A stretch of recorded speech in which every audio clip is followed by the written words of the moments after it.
Hello दोस्तों, जय हो छठी मैया की। आज जैसे आप सभी को पता है कि आज का त्यौहार बहुत ही धूमधाम से मनाया जाता है, तो हम लोगों ने भी आज देखने गए कि कैसे छठ पूजा की जाती है, छठ मैया की पूजा कैसे होती है। तो हम लोग गए, हमारे यहाँ बहुत बड़ी एक नदी है, उधर गए हम। तो देखिए कितनी भीड़ है वहाँ पे, दोनों साइड ही ये पूजा बहुत धूमधाम से मनाई जा रही है। अब हमें ये समझ में नहीं आता हम किस तरफ जाएं, पुल के पार जाएं कि पुल के वार ही रहें। तो अभी तो खैर हम बीच में से ये नज़ारा देख रहे थे, बहुत ही सुंदर नज़ारा है और बहुत अच्छा लग रहा है वहाँ पे जाके भी।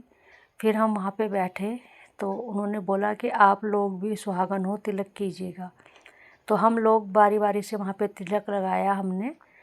तो मैंने भी तिलक लगाया और उन्होंने नाक से लेके सिंदूर तक हमारे सीधी लाइन खींची जैसे ये लोग लगाते हैं। और हमारे उत्तराखंड में भी सुहागन स्त्रियाँ ऐसे ही टीका करती हैं, नाक से लेके और मांग तक ले। फिर मैंने सिंदूर लगाया, बहुत खुश हो रहे थे। फिर मेरे बाद फिर मेरे दोस्त लोग जो हमारे साथ थे उन लोगों ने भी लगाया बारी बारी से। फिर उन्होंने हमें आशीर्वाद दिया। फिर मेरी दोस्त भी आई, उन्होंने भी तिलक किया, हाथ जोड़े और फिर उनका आशीर्वाद लिया। और जो उनके सामने बैठी है ना, वो भी उत्तराखंड से हैं। उन्होंने बोला कि हमारे पहाड़ियों में भी तो ऐसी तिलक लगाते हैं।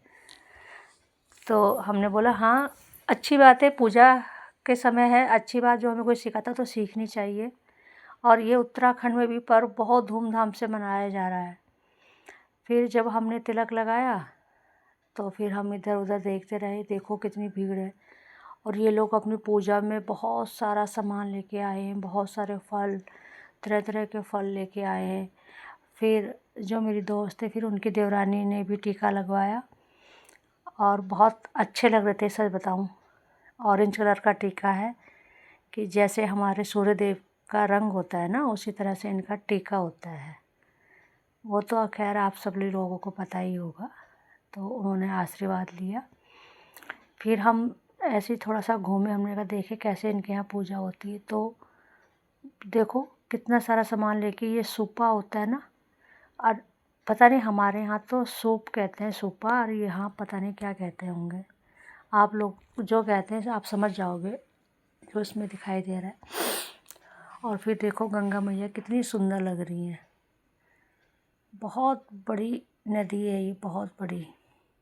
देखिए कितना अच्छा नज़ारा है यहाँ पे। फिर हम इधर को गए, बहुत घूमे।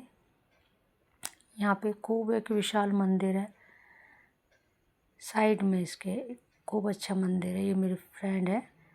फिर यहाँ पे देखिए हमने कहा चलो घूमते हैं। फिर ये लोग बहुत अच्छी तरह से पूजा कर रहे थे, देखो।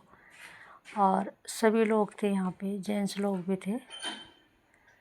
तो पूजा करते करते बहुत टाइम हो गया था। देखो चरण स्पर्श भी कर रहे हैं, आपस में गले मिल रहे हैं, बहुत अच्छा नज़ारा था। तो हमने सोचा कि अब क्या करें। फिर अब यहाँ पे से देखो, अभी तो बहुत भीड़ थी, अब धीरे धीरे लोग यहाँ से जाने लग गए थे, जिनको मतलब जिन्होंने पूजा कर ली है। तो यहाँ पे गन्ने की पूजा भी की जाती है। जो गन्ना होता है, जो ईख होती है ना, जो हमने बच्चों को पढ़ाया, ई से ईख, वो गन्ना बोलते हैं उसको। तो फिर हमने क्या करा, अब सब लोग जब चले गए, हमने कहा चलो गंगा मैया की आरती के साथ साथ कीर्तन भजन करते हैं। हम सब ने मिलकर यहाँ पे कीर्तन किए। तो जो कुछ लोग थे तो वो लोग हमें देख रहे थे, तो हमें बहुत अच्छा लगा। हमने कहा गंगा मैया का सुंदर सा भजन करते हैं। तो हमने भजन किया था वाला, गंगा मैया में जब तक ये पानी रहे, मेरे सजना तेरी जिंदगानी रहे। तो ये वाला हमने भजन किया वहाँ पे। तो बल्कि और लेडीज़ और हमारे साथ आ रहे थे, लेकिन फिर हमने सोचा ये लोग क्या कहेंगे, तो हम वहाँ से फिर उठ के चल दिए। और फिर बीच में भी सब लोग बातें कर रहे थे। फिर फाइनली जब मैं घर आई तो मैंने अपने बेटे से बोला अब आ गई मैं। तो बेटे ने पूछा मम्मी ये आपके सर पे कौन सा रंग का टीका लगा है। तो मैंने बताया ऐसी रंग का टीका लगता है यहाँ छठ पूजा में, ये ऑरेंज कलर का टीका लगाया जाता है। हम सभी पर छठी मैया की कृपा बनी रहे। जय हो छठी मैया की, जय हो। कृपा बनाए रखना।